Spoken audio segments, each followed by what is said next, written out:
Hello friends, இன்றைக்கி நாம் என்ன பண்ண போகிறோம்னு பார்க்குறீங்கன்னா மட்டன் கிரேவி தான். அதை என்ன பண்ணலாம் அப்படின்னு சொல்லிட்டு பார்க்கலாம். இது எங்கள் டேடி பண்ண நான் வீடியோ எடுத்திருக்கேன். இன்றைக்கி சூப்பராக சமையல் பண்ணுவாங்க எங்கள் டேடி, டேஸ்ட்டாக இருக்கும். சரி, இன்றைக்கி நம்ம என்ன பண்ணலான்னு பார்க்கலாம். நல்லா வெந்துருச்சு. ஓகே, அதுக்கு அவங்க எல்லாமே ரெடி பண்ணி வச்சுக்கிட்டாங்க. வெங்காயம் அரைச்சி வச்சுருக்காங்க, சின்ன வெங்காயம். அதுக்கப்புறமா இஞ்சி பூண்டு பேஸ்ட்டு, தக்காளி அரைச்சி வச்சுருக்காங்க, தேங்காய் அரைச்சி வச்சுருக்காங்க. அதுக்கப்புறம் பட்டை, கிராம்பு, ஏலக்காய், அப்புறம் பிரிஞ்சி இலை எல்லாமே சேர்த்துருக்காங்க. ஜாதிக்காய் எல்லாமே அரைச்சி வச்சுருக்காங்க. அவங்க எல்லாமே அரைச்சி வீட்டில் ரெடி பண்ணி வைப்பாங்க. அந்த பேஸ்ட்டு தான் யூஸ் பண்ணுவாங்க. எல்லாமே அந்த பொடி தான் எப்போதுமே யூஸ் பண்ணுவாங்க. சரி, அதுக்கப்புறம் மட்டன் மசாலா, மல்லிப்பொடி, வத்தப்பொடி எல்லாமே அதில் மிக்ஸ் பண்ணி வச்சுருக்காங்க. 1/2 கிலோ மட்டனுக்கு எவ்வளோ நம்ம தேவையோ அவ்வளோ தான் யூஸ் பண்ணணும். 1/2 கிலோ மட்டனுக்கு தான் எடுத்திருக்காங்க. இப்போ எண்ணெய் சேர்த்துக்கிறாங்க, செக்கு நல்லெண்ணெய் சேர்த்துருக்காங்க. எண்ணெய் நல்லா சூடானதுக்கப்புறமா நம்ம அதில் பட்டை, கிராம்பு, ஏலக்காய், பெருஞ்சீரகம் இந்த ஐட்டம்லாம் நம்ம போட போகிறோம். நல்லா வதக்கிட்டு காரத்துக்கு கொஞ்சம் மிளகா சேர்த்துக்கிட்டால் டேஸ்ட்டாக இருக்கும். மிளகாவோட வாசனை நல்லாயிருக்கும். அப்புறம் இஞ்சி பூண்டு பேஸ்ட்டு சேர்த்துக்கோங்க. அதுக்கப்புறமா வெங்காயம் சேர்த்துக்கோங்க. வெங்காயம் கலர் மாறணும், நல்லா அது பச்சை வாசனை போய் கலர் மாறுற அளவுக்கு எங்கள் டாடி வெயிட் பண்ணி வதக்குனாங்க ரொம்ப நேரம்.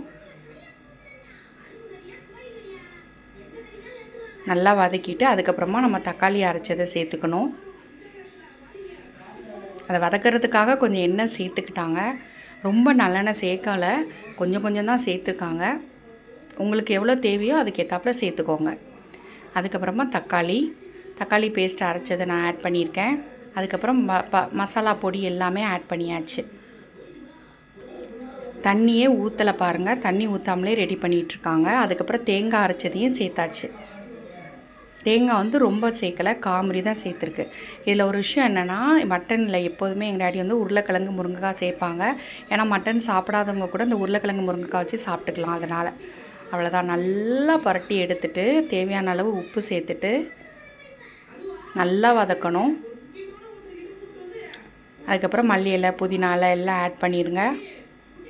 அப்புறம் கொஞ்சமாக தண்ணி சேர்த்துக்கணும். தண்ணி ரொம்ப சேர்க்கக்கூடாது, ஏன்னா நம்மளுக்கு கிரேவி பதம் தான் வேணும். குழம்பு பதம் வேணும்னா தண்ணி நிறைய சேர்த்துக்கலாம். இது கிரேவி தான், அதனால் தண்ணி ரொம்ப இல்லை. அவ்வளோதாங்க. அப்புறம் குக்கரை மூடி வச்சுட்டு 5 விசில் விட்டு இறக்கணும். 5 விசில் விட்டு இறக்கிட்டு நம்ம அதுக்கப்புறமா இதை ஆஃப் பண்ணுறோம்.